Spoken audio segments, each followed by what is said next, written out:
नमस्कार मित्रों, आरोग्य जीवन यात्रा में आप सबका स्वागत है। मैं नेचुरोपैथ डॉक्टर राजेश पटेल बोलता हूँ। मैं योगाचार्य भी हूँ और बेसिकली तो मैं सिविल इंजीनियर हूँ। मैं यहाँ नेचुरल डाइट सिस्टम यानी कि योगाहार पे बातें करता रहता हूँ।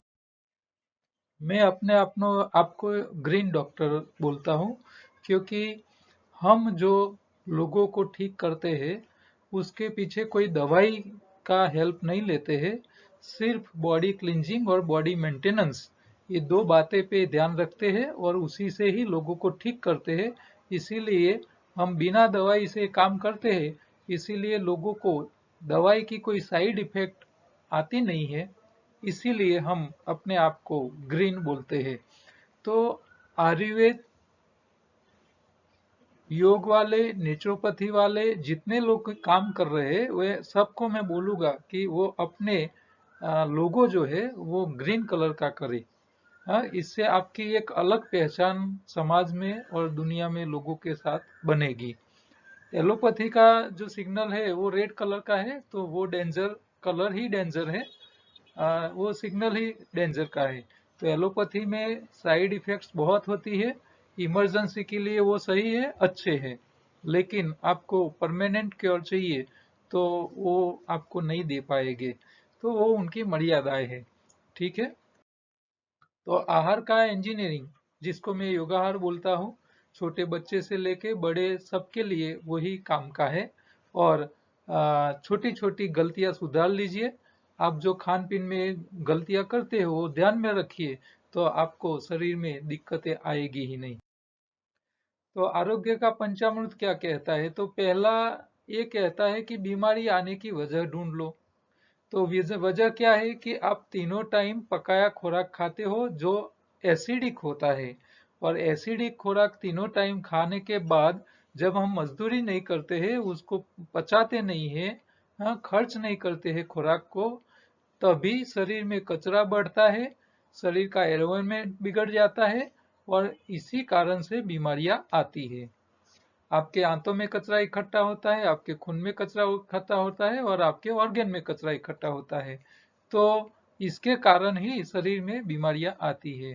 बीमारी नहीं आती है, दूसरा मुद्दा ये है कि बीमारी किसको नहीं आती है कि जो लोग चबा के खाते हैं और अल्कलाइन यानी कि कच्चा खुराक ज्यादा खाते हैं और चबा चबा के खाते हैं, उन लोगों को बीमारियां नहीं आती है।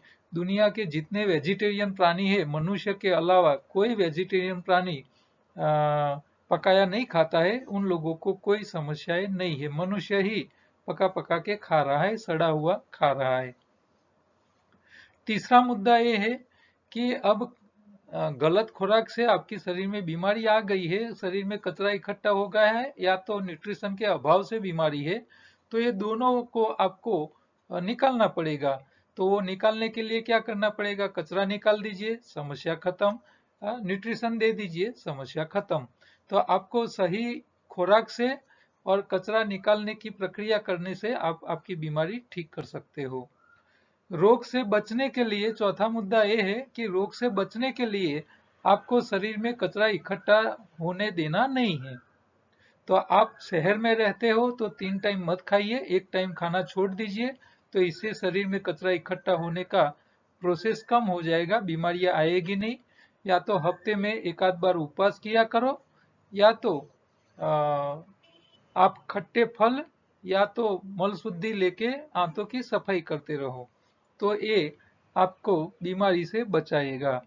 और पांचवा मुद्दा ये है, जो लोग बीमार है वो लोग अपनी बीमारी में से जल्दी बाहर आना है तो गाय भैंस की दूध में से बनी हुई सारी डेयरी प्रोडक्ट छोड़ दे। बस ये छोटी सी बात याद रखो, तो आपको ये 5 मुद्दे के ऊपर ही हमारा पूरा योगाहार टिका हुआ है।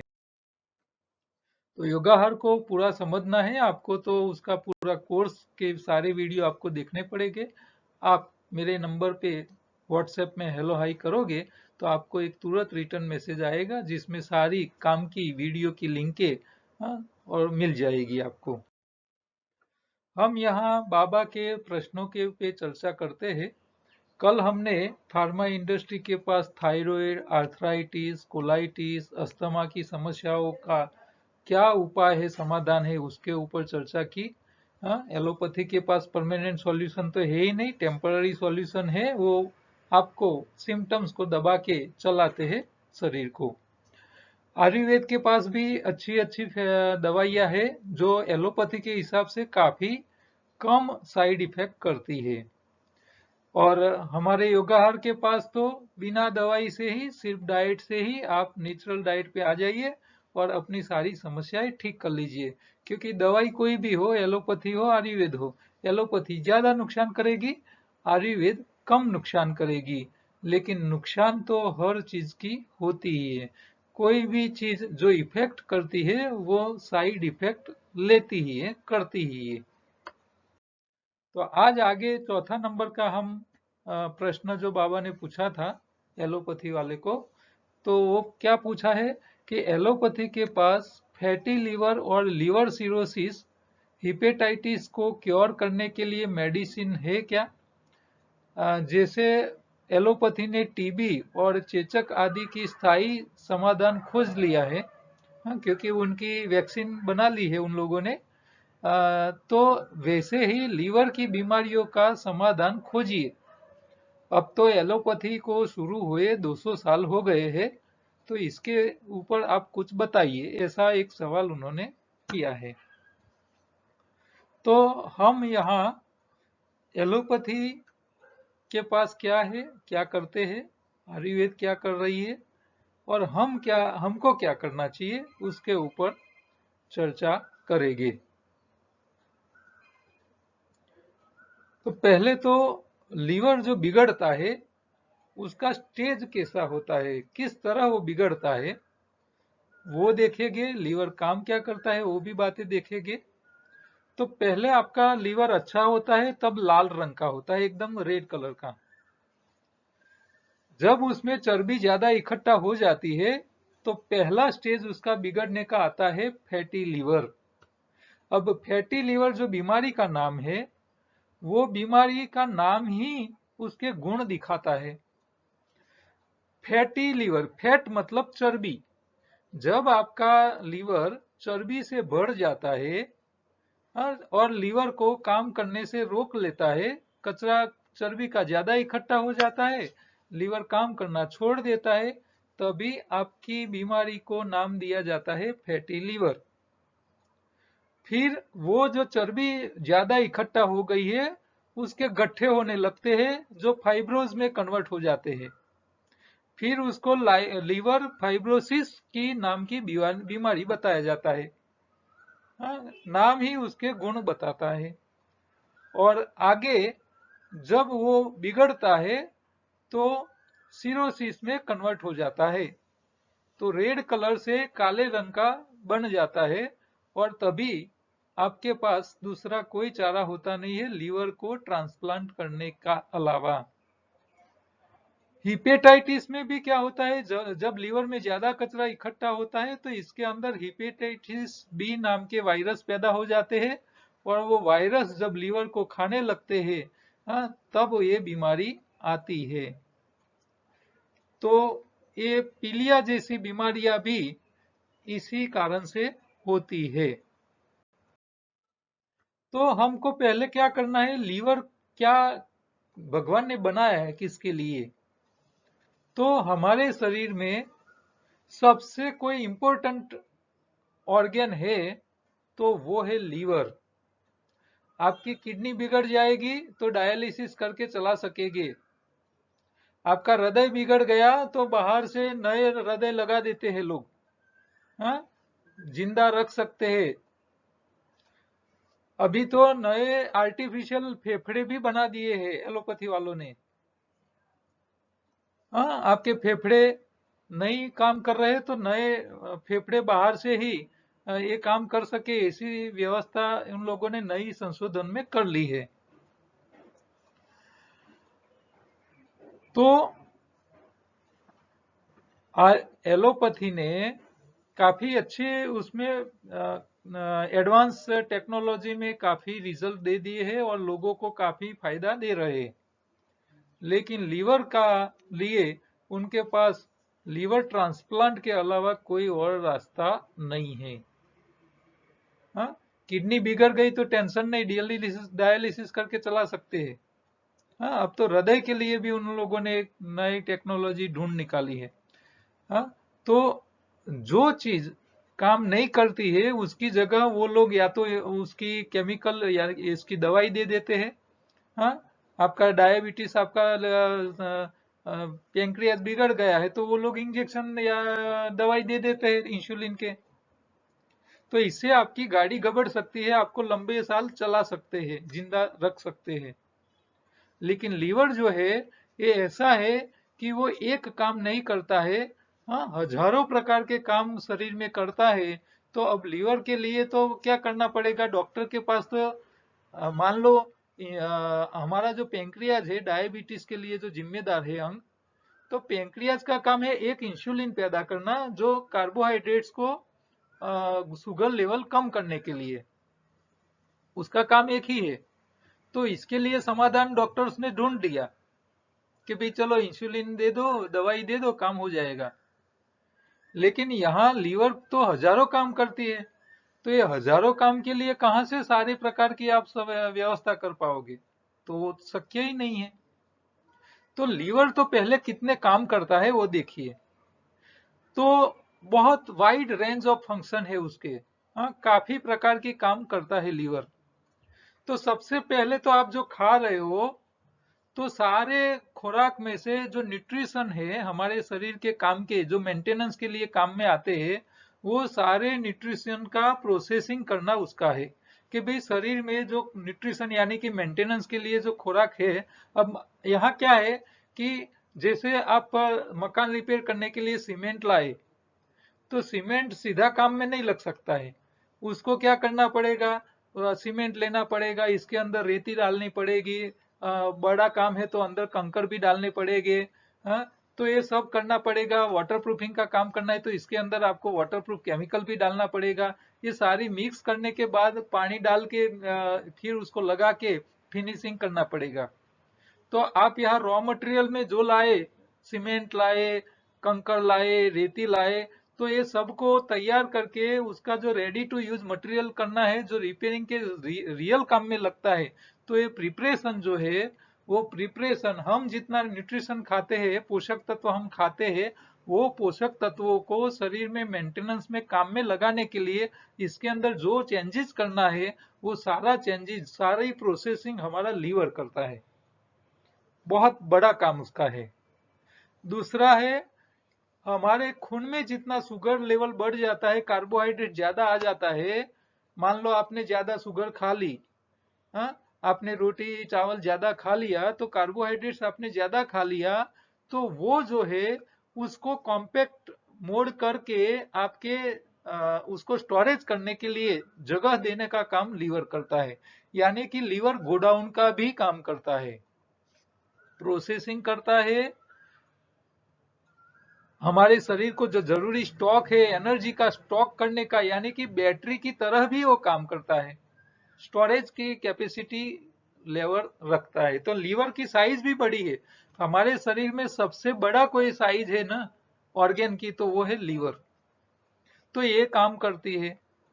बाइल प्रोड्यूस करता है, जो हमारे आंतों के अंदर जो खुराक जाता है उसको डाइजेस्ट करने के लिए जो मटेरियल चाहिए, लिक्विड चाहिए, वो पैदा करता है और बाइल के रास्ते थ्रू, हाँ, आपके गोल ब्लैडर में स्टोरेज करता है। और गोल ब्लैडर में से बाद में कहा जाता है, आपकी छोटी आंत में।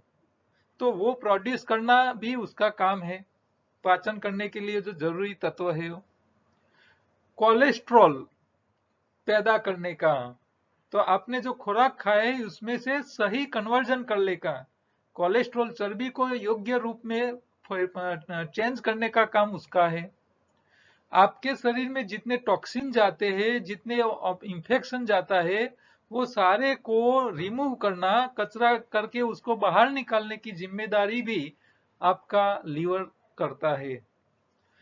Processing and storage of vitamins, आपके शरीर में जितनी भी विटामिन्स की रिक्वायरमेंट है उसको प्रोसेस करना, उसको स्टोरेज करना, और दूसरे जो जरूरी न्यूट्रिशन है वो सबका प्रोसेसिंग और स्टोरेज करने का काम आपका लीवर करता है। हाँ? मान लो आपने धूप में बैठ गए, तो धूप में आपको सूर्य की प्रकाश आपकी चमड़ी पे आता है, लेकिन वो जो प्रकाश जो होता है वो हमारे दूसरे न्यूट्रिशन के साथ मिक्स होता है, फिर उसमें से विटामिन डी बनता है। तो ये सारे प्रोसेसिंग करने का, उसका स्टोरेज करने का सारा काम ये लीवर संभालता है।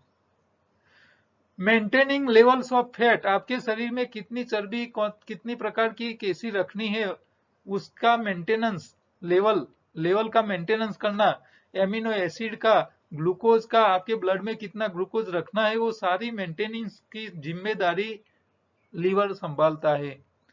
प्रोटीन को सिंथेसाइज, इसमें जो बंधारण में बदलाव लाना है प्रोटीन के, आप जो खाते हो प्रोटीन रॉ फॉर्म खाते हो, लेकिन शरीर जब उसको इस्तेमाल करता है प्रोटीन को, तो उसमें काफी चेंजेस करना पड़ता है, और वो सारी जिम्मेदारी लीवर संभालता है।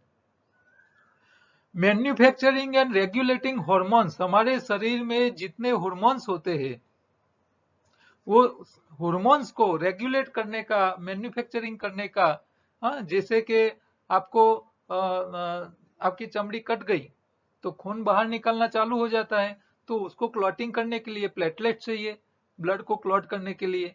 तो वो प्लेटलेट्स जो है वो उसको जो फॉर्मेशन करना है वो सारे कंट्रोलिंग करने की जिम्मेदारी आपका लीवर करता है। तो ऐसे तो लाखों काम है जो हम गिन नहीं सकते, हम ढूंढ नहीं पाए हैं। एलोपैथी ये 200 साल के बाद भी लीवर के सारे काम, सारे फंक्शन ढूंढ पाया नहीं है। तो ये लीवर को संभालना बहुत जरूरी है, और जो लीवर संभाल पाएगा वो लंबा आयु भुगत पाएगा। तो लीवर बिगड़ना नहीं चाहिए। तो लीवर जब बिगड़ता है तो पहले सूजन आती है। लीवर में सूजन आती है, पहला सिम्टम्स यही है कि आपके पेट फूल जाना, सूजन आ जाना, तो ये पहला सिम्टम्स है। फिर उसमें फाइब्रोस हो जाते हैं, फिर सिरोसिस हो जाता है, और लास्ट में लीवर का कैंसर तक हो सकता है। तो ये सारी समस्या क्यों होती है? हाँ, तो लीवर बिगड़ा है वो कैसे आपको पता चलेगा? तो शरीर उसका सिम्टम्स देता है। तो पहले तो आपको यहाँ लीवर की जो जगह है वहां पेन शुरू होता है, फिर आपकी चमड़ी के ऊपर चमाटे चटाके बन जाते हैं, बड़े बड़े चटाके बन जाते हैं, तो एक ये भी सिम्टम्स है। आपका सडनली वेट लॉस हो जाना, तो ये भी एक सिम्टम्स है। कुछ भी थोड़ा भी काम करो और थक जाओ तो वो भी एक सिम्टम्स है। आपका यूरिन बिल्कुल डार्क रंग का है, एकदम डार्क रंग का, तो भी लीवर बिगड़ने के चांसेस दिख सकते हैं। भूख चली जाना, शरीर में भूख ही नहीं लगे, तो वो भी लीवर को डैमेज होने के चांस दिखाता है। हाँ, उबका उल्टी जैसा फीलिंग आना आपको, तो वो भी एक लीवर बिगड़ने के सिम्टम्स है। आपका जो स्टूल है वो पेल कलर यानी कि कलरलेस, बिल्कुल कलर नहीं आना, व्हाइट। नॉर्मल हमारा जो स्टूल होता है वो येलो रंग का होता है, और ये बिल्कुल कलर, इसका कलर फेड हो जाए, कलर निकल जाए, ऐसा स्टूल आए तो भी आपको समझना है कि आपको लीवर की समस्या है। और जॉन्डिस हो जाए तो वो भी एक प्रकार की लीवर की ही समस्या है। तो ये सारे सिम्टम्स है आपको शरीर में लीवर बिगड़ने के।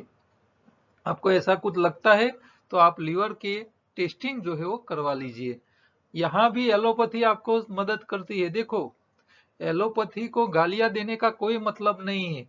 आपके शरीर में कहाँ कौन सी बीमारी क्रिएट हो रही है, कौन से सिम्टम्स क्या बता रहे हैं, वो सारा आपको तय करने का काम एलोपैथी के अलावा कोई नहीं करके देगा। आयुर्वेद दवा ट्रीटमेंट करेगी, लेकिन पहले तय तो करना पड़ेगा कि शरीर में क्या बीमारी है। तो एलोपैथी के हिसाब से आयुर्वेद वाले पीछे इसके लिए है कि वो इमरजेंसी सारवार नहीं दे पाते हैं। उनके पास शरीर में कौन सी बीमारी कहाँ कौन से लेवल पे है वो डिटेक्ट करने के लिए कोई लैब टेस्टिंग की फैसिलिटी नहीं है। और हम फिर एलोपैथी वाले को गालियां दे, उसका कोई मतलब नहीं है। हाँ, आप, हाँ, एलोपैथी वालों के पास मर्यादा है, कि भी वो आपको परमानेंट सॉल्यूशन नहीं दे सकते, लेकिन वो डिटेक्शन के लिए तो नंबर 1 है। आपके शरीर को में कौन सी समस्याएं पैदा हो रही है, आने की चांसेस है, वो आपको एडवांस में बता सकते हैं कि भी आपको ये जोखिम आने वाला है। तो इसके लिए तो आपको मान होना चाहिए एलोपैथी के लिए। तो डॉक्टर्स जो है वो ये काम अच्छी तरह कर रहे हैं। ये डिटेक्ट होने के बाद आप दूसरी पद्धतियों का उपयोग करके अपनी बीमारी निकाल दो, वो बात अलग है। लेकिन डिटेक्शन के लिए आपको तो एलोपैथी के ऊपर आधार रखना पड़ेगा। तो लीवर बिगड़ता क्यों है? तो इसका पहला कारण है गलत खान पान, और इसके अलावा दूसरे कारण भी है लीवर बिगड़ने के, सिर्फ खान पान अकेला नहीं। तो जीनेटिक भी हो सकता है।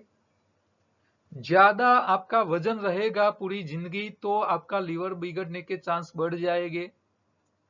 पूरी जिंदगी आप कोई ना कोई प्रकार की दवाई खाते रहोगे। हाँ, कई लोग क्या करते हैं, हर रोज एसिडिटी की दवाई खाते हैं, हर रोज डायबिटीज की दवाई खाते हैं, बीपी की गोलियां खाते हैं, किडनी की गोलियां खाते हैं। हाँ, कोई ना कोई गोलियां, कोई पेन किलर खा रहा है जॉइंट पेन की। हाँ, किसी को थायराइड की दवा हर रोज खानी पड़ती है। हाँ, तो ये सारी प्रकार की जो दवाइयां आप खा रहे हो, वो दवाइयां भी टॉक्सिन है और आपके लीवर को बिगाड़ सकते हैं। आपका वजन एकदम कम हो जाए तो भी आपका लीवर बिगड़ने के चांस बढ़ जाते हैं। हाँ? आपके खून में ज्यादा ब्लड बढ़ जाए, हाँ? कोलेस्ट्रॉल, आपके खून में घूमता हुआ कोलेस्ट्रॉल है वो ज्यादा रहने लगे तो भी आपको लीवर का जोखिम आ सकता है। और डायबिटीज भी लीवर बिगाड़ने में बहुत इंपॉर्टेंट रोल बजता है। तो डायबिटीज रहना नहीं चाहिए, नहीं तो लीवर बिगड़ सकता है। उसको दवाई खा के चलाओ मतलब नहीं है, इसमें से बाहर आने का सोचिए। तो ये सारे कारण लीवर बिगड़ने के हो सकते हैं। दूसरा कारण ये भी है, लीवर में दो प्रकार के होते हैं, अल्कोहलिक और नॉन अल्कोहलिक। तो जो लोग शराब पीते हैं फिर जो लीवर बिगड़ जाता है उसका अल्कोहलिक लीवर डिजीज बोला जाता है। और इसके अलावा के सारे प्रकार की जो है वो नॉन अल्कोहलिक प्रकार की बीमारियां है लीवर की। तो ये भी एक रीजन है अल्कोहल व्यसन करना। तो अब लीवर बिगड़ गया है, इसका समाधान क्या है? तो जैसा स्टेज लीवर का बिगड़ा हुआ वैसा उसका समाधान। हाँ, आप पेन यहाँ हो रहा है तो डॉक्टर के पास जाओगे तो सूजन की दवाई दे देगा शुरू में। फिर उसमें फायदा नहीं हुआ है तो फिर आगे का स्टेज जब लीवर का चला जाएगा, लीवर बिगड़ने का, तो उसकी दवाई चालू करेगा। फिर इससे आगे का स्टेज जाएगा, हाँ, सिरोसिस हो जाएगा तो उसकी दवाई चालू करेंगे। और इससे भी बिगड़ जाएगा तो कैंसर तक चला जाएगा तो फिर बचाने का ऑप्शन ही नहीं रहेगा। कैंसर से पहले लीवर बदलने की समस्या ले आते हैं, तो लास्ट में लीवर ट्रांसप्लांट तक पहुंच जाता है। और आप शुरू से लेके ये ट्रांसप्लांट तक पहुंचो, फायदा तो कुछ होता ही नहीं है, आपके दिन कटते हैं दवाई खा खा के। चले लास्ट में तो ट्रांसप्लांट करना ही ऑप्शन आता है, इसके अलावा कुछ नहीं। तो एलोपैथी जो है वो आपको राहत करके देता है, आपको मौका देता है कि भी आप आपके लीवर को सुधार दीजिए। अब दवाई देके वो आपको आगे खींच रहे, समस्या में आपको राहत कर रहे, लेकिन समस्या निकाल नहीं रहे। तो हमको क्या करना चाहिए कि एलोपैथी की दवाई शुरू करके साथ में हमारी जो बिगड़ गई है उसको रिपेयर करने के लिए सोचना पड़ेगा, उसके पीछे लग जाना पड़ेगा। तो आप या तो दवाई एलोपैथी की ले लो या तो आयुर्वेद की ले लो। आयुर्वेद में भी काफी दवाई अच्छी अच्छी अभी तो मिल रही है। हाँ, हिमालया है, पतंजलि है, तो वो सब लोगों ने काफी अच्छी दवाइयां बनाई है लीवर को ठीक करने के लिए। वो तो साइड इफेक्ट कम करती है, एलोपैथी की दवाई लोगे तो और ज्यादा नुकसान करेगा। तो आप एलोपैथी के डॉक्टर के पास पहले डिटेक्ट करा लो कि आपकी हालत क्या है, फिर उसके बाद आप आयुर्वेद के ऊपर दवाई स्टार्ट करो। और दवाई स्टार्ट करने के बाद भी आपको बैठे रहना नहीं है, ये भी आपको ध्यान रखना है। तो आयुर्वेद में कई कंपनियां बनाती है दवाइयाँ, लेकिन वो दवाइयों में भी हैवी मेटल्स के आरोप लगते हैं, एलोपैथी वाले लगाते हैं। आयुर्वेद वाले एलोपैथी को दोष देते हैं, एलोपैथी वाले आयुर्वेद के ऊपर आरोप लगाते रहते हैं, एक दूसरे के ऊपर कादव उछाड़ते हैं। ये नहीं करना चाहिए। दोनों की अपनी एक अलग जगह है, अलग काम है, अलग स्पेशलिटी है। दरेक की अलग अलग है, तो एक दूसरे को मान देना चाहिए। ये दोनों साथ में मिल जाए ना, तो शायद मैं मानता हूँ एलोपैथी और आयुर्वेद दोनों साथ में काम करेंगे तो ये देश का अच्छा सेवा कर पाएंगे, पेशेंटों को अच्छी ट्रीट कर पाएंगे, ट्रीटमेंट कर पाएंगे। लेकिन वो मेन उनका एम्स ही नहीं है। सब दोनों का ही एम्स यही है, पेशेंट के पास से पैसे निकालो बस। ये गलत उद्देश्य से काम कर रहे हैं।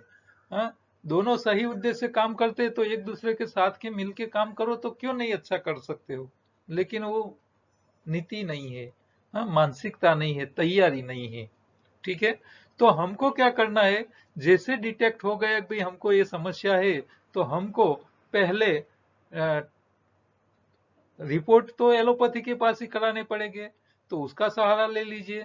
डिटेक्शन हो जाने के बाद आप आयुर्वेद के पास जाइए, आयुर्वेद के पास जो दवाइयाँ है उसका प्रयोग कीजिए। इससे आपको राहत मिल जाएगी, हो सकता है फायदा भी मिल जाए और मिट भी जाए, हो सकता है। आयुर्वेद की दवाई आप कराओ और आपकी बीमारी ठीक हो भी सकती है, नहीं हो सकती ऐसा नहीं है। लेकिन आपको मेन सवाल ये मन अपने अपने आप को पूछना है कि मुझे लीवर की बीमारी क्यों हुई थी। ये पहले सवाल ये अपने को आपको करो, और वही बीमारी दोबारा न होए इसके लिए मुझे अब क्या करना है। अब मैं खान पीन में क्या ध्यान रखूं जिससे दोबारा मेरा लीवर बिगड़े नहीं। ये माइंड में पहले सवाल रख के ही ट्रीटमेंट चालू करनी चाहिए। तो ट्रीटमेंट से आपको राहत हो जाएगी, थोड़ा फायदा हो जाएगा, लेकिन दोबारा ना हो जाए इसके लिए फिर आपको एलोपैथी आयुर्वेद को छोड़ के आहार पे आ जाना पड़ेगा। तो हमारा काम तो यही है कि आप आहार में ही अपना ध्यान रखो, इसमें ही आपको भविष्य में दोबारा नहीं होगा। और हुआ है तो बिना दवाई से भी ठीक होने के चांस तो है ही, नहीं है ऐसा नहीं है। ठीक है, तो आहार का भी आपको प्रयोग करना पड़ेगा। योग का भी इसमें आपको समाधान मिल सकता है। योग आप रेगुलर चालू कर लीजिए, इसमें साइड इफेक्ट तो है ही नहीं, और सावधानी जरूर थोड़ी रखनी पड़ती है योग के अंदर। आपको यहाँ पूरा योग का पैकेज करना पड़ेगा। प्राणायाम भी अच्छा करना पड़ेगा, पेट के लिए है, पेट की जगह में है, इसके लिए आपको कपालभाति, अग्निसार, बाह्य प्राणायाम वो सब करना पड़ेगा, लेकिन उसको धीरे धीरे करना पड़ेगा। सावधानी तो रखनी ही है इसमें, आप एक साथ ज्यादा कर लोगे तो नुकसान ही है। तो ये योग जो है वो आपको आपके लीवर की बीमारियों में से बाहर ला सकता है, लेकिन सावधानी पूर्वक आपको करना पड़ेगा, धीरे धीरे इसमें आगे बढ़ना पड़ेगा, और पूरी जिंदगी योग करता रहना पड़ेगा। हाँ, लेकिन हमारा उद्देश्य तो क्या हुआ है कि भाई नहीं मुझे एलोपैथी की दवाई परमानेंट खानी है, नहीं मुझे आयुर्वेद की खानी है, नहीं मुझे हर रोज योग करने की जरूरत पड़नी चाहिए, और मेरा शरीर ठीक रहना चाहिए। तो इसके लिए आपको आना पड़ेगा योगाहार पे, नेचुरल डाइट सिस्टम पे। तो हमारी सिस्टम में दूसरी बीमारी के लिए जो प्रोटोकॉल है वही प्रोटोकॉल आप लीवर वालों के लिए ही लागू होता है। तो इसमें क्या है प्रोटोकॉल, तो आपको 3 में से 1 को छोड़ना पड़ेगा खाने का। सुबह दोपहर शाम 3 टाइम खा रहे हो तो इसमें से 1 को छोड़ना पड़ेगा, यानी कि आपको 24 में से 8 घंटे के बीच में ही खाना है, इसके अलावा खाना बंद करना पड़ेगा, पहला नियम है। दूसरा, आपका जो खुराक है वो टोटली नेचुरल डाइट कर लेना पड़ेगा, रॉ फूड के अलावा कुछ खाना नहीं है, ये ध्यान रखना है। तीसरा, डेयरी प्रोडक्ट खाना बंद करना पड़ेगा, गाय भैंस के दूध की सारी आइटम बंद कर लेनी पड़ेगी। तो ये हो गई डाइट का नीति नियम। अच्छा, डाइट में क्या खाए, तो यहाँ 2 चीजें होगी। आपको ताकत वाला भी चाहिए, मेंटेनेंस के लिए सामान चाहिए और कारीगर चाहिए। तो कारीगर के लिए और सामान के लिए पत्तियों का प्रयोग करना पड़ेगा। आपको हरी पत्तियों का रस बनाना पड़ेगा, वो पीना पड़ेगा, वो दोनों चीज देगी। आपको शरीर में ताकत मिलती रहे इसके लिए थोड़ा थोड़ा कार्बोहाइड्रेट्स यानी कि मीठी चीजें खाते रहना पड़ेगा। हाँ, आपको शहद है, गुड़ है, खजूर है, ऐसी मीठे फल है, वो सब खाना पड़ेगा। अच्छा, लीवर में जो कचरा इकट्ठा हो चुका है उसको निकालने के लिए कचरा निकाल पाए ऐसा खुराक भी लेना पड़ेगा साथ में। तो आपको ऑर्गेन आपका लीवर को सफाई करे, इसके लिए हिमालयन बेरी सबसे उत्तम है, उसको लेना पड़ेगा। ठीक है, तो हरी पत्ती, खट्टे फल और ये हिमालयन बेरी जैसे जो अच्छी सफाई करके दे, ऐसा खुराक में ध्यान रखना पड़ेगा। ठीक है, तो आप हरी पत्तियों की ताजी पत्तियों का रस नहीं निकाल सकते हो तो उसका ग्रीन पाउडर फॉर्म आता है, जूस सीधा बना सकते हो। पत्तियों के पाउडर की कैप्सूल भी होती है, उसकी टेबलेट भी होती है, तो उसका भी आप प्रयोग कर सकते हो। स्पिरुलिना भी एक अच्छी चीज है, वो भी आप प्रयोग कर सकते हो। और सफाई के लिए आपको हिमालयन बेरी का प्रयोग करना पड़ेगा। ये साथ में करोगे तो आपको जल्दी फायदा होगा। और आपका नया खून बनाने के लिए आप फिनला भी ले सकते हो, जो कैक्टस का फल का रस आता है, जो नया खून आपके शरीर के कारीगर सीधे हो जाते हैं। तो ये सारी चीजें आप प्रयोग में ले सकते हो। ठीक है, और साथ में आप जरूरत पड़े तो आयुर्वेद की दवाई का भी प्रयोग साथ में करो तो कोई नुकसान नहीं है। लेकिन ये सब करने से पहले मैं आपको एक बड़ी बात बताऊंगा कि लीवर की क्लींजिंग किया करो। आपको शरीर में समस्या आए लीवर में इनिशियल स्टेज पे, तो आप उसकी क्लींजिंग का प्रयोग कर लीजिए। तो क्लींजिंग के लिए मैंने स्पेशल एक एपिसोड बनाया था लीवर क्लींजिंग का। 299 नंबर का, 299 नंबर का मेरा एक एपिसोड है जो लीवर क्लींजिंग का है स्पेशल, वो आप एक बार देख लीजिए। तो इसके अंदर लीवर क्लींजिंग के अंदर ऑलिव ऑयल, एप्सम सॉल्ट का प्रयोग है। वो पूरा प्रयोग आप 299 नंबर की वीडियो में एक बार देख लीजिए और फिर जरूरत है तो मुझे व्हाट्सएप करके टाइम ले लीजिए बात करने का। तो ये लीवर क्लींजिंग बीमार नहीं है उसको भी करना चाहिए, बहुत काम की चीजें हो। क्योंकि आपके लीवर में इकट्ठा हुआ, हाँ, दो प्रकार का कचरा लीवर में इकट्ठा होता है। एक तो कैल्सिनेशन, यानी कि हमने जो नमक खाया है वो उसके गट्ठे हो जाते हैं क्षार की, जैसे किडनी में पथरी हो जाती है वैसे लीवर में हो जाती है। और दूसरा, आपने जो रिफाइंड तेल की चर्बी खाई है वो उसका फैट का ब्लॉकेज हो जाता है, जैसे हृदय में ब्लॉकेज होता है वैसे ही लीवर में हो जाता है, वहां भी गट्ठे हो जाते हैं। तो वो जो कचरा है, इसमें जो हरे रंग का कचरा होता है वो चर्बी का होता है, और सफेद जो पथरी जैसा होता है वो कैल्सिनेशन का होता है, कैल्शियम का कचरा होता है।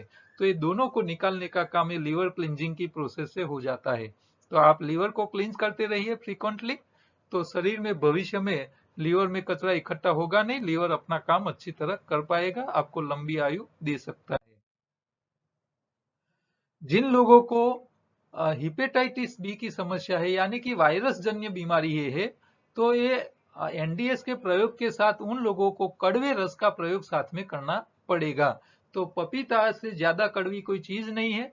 तो पपीता का पान का हमने कैप्सूल बनाया है एक्सट्रैक्ट निकाल के, तो उसका प्रयोग आपको साथ में लीवर में हिपेटाइटिस बी की जो समस्या है उसके साथ आपको ट्रीट करना है, तो एनडीएस में इसके साथ ये ले सकते हो आप।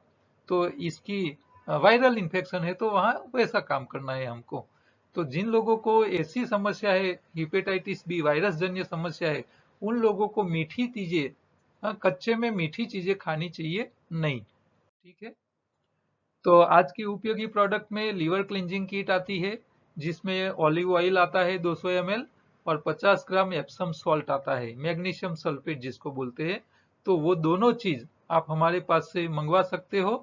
हाँ, पहले आप बोल देना, हमारे पास अभी स्टॉक में आने वाला है, पहले खत्म हो गया था, तो ये आपको उपलब्ध हो जाएगा। तो लीवर क्लींजिंग ये अद्भुत चीज है हमारे शरीर को सफाई करने के लिए। काम की बातों में आज एक ऐसे भाई से आपका भेंट करवाता हूँ जो हरी पत्तियां खा के जी रहा है और खुद वो बोल रहा है कि वो क्यों खा रहा है, वो भी आप सुनिए।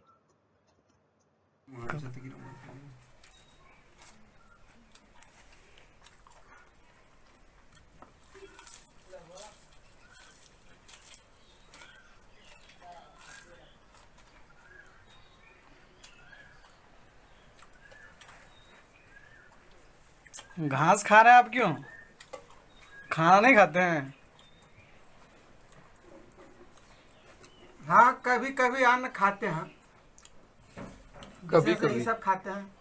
तो और क्या क्या खा लेते हैं कच्चा सामान में? ये घास खाते हैं, हर तरह का पत्ता खाते हैं, पीपल का, बर का, अमरूद का, कटहल का, इसके बाद में आम का, हर तरह का। और खाना वाना नहीं बनाते हैं क्या? खाना में अन्न त्यागे नहीं है, इसको खाते हैं, निरोग रहते हैं। कच्चा खाइए, रोग भगाइए।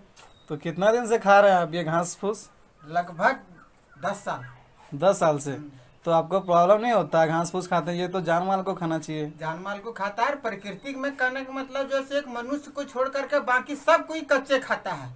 सब टोटल जंगली जानवर सब कहाँ कोई बीमार पड़ता है। कौआ, मैना, बोगरो सब देखिए कितना फुर फायर उड़ता है। किसी को न डायबिटीज है, न मधुमेह है, और न किसी को कोई बीमारी है।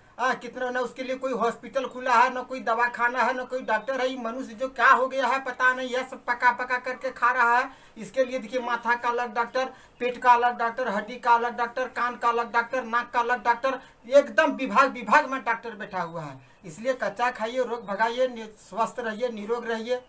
अच्छा चीज है। नहीं मतलब कच्चा सामान मतलब पका सामान खाने से तबीयत खराब हो जाता है बहुत ना?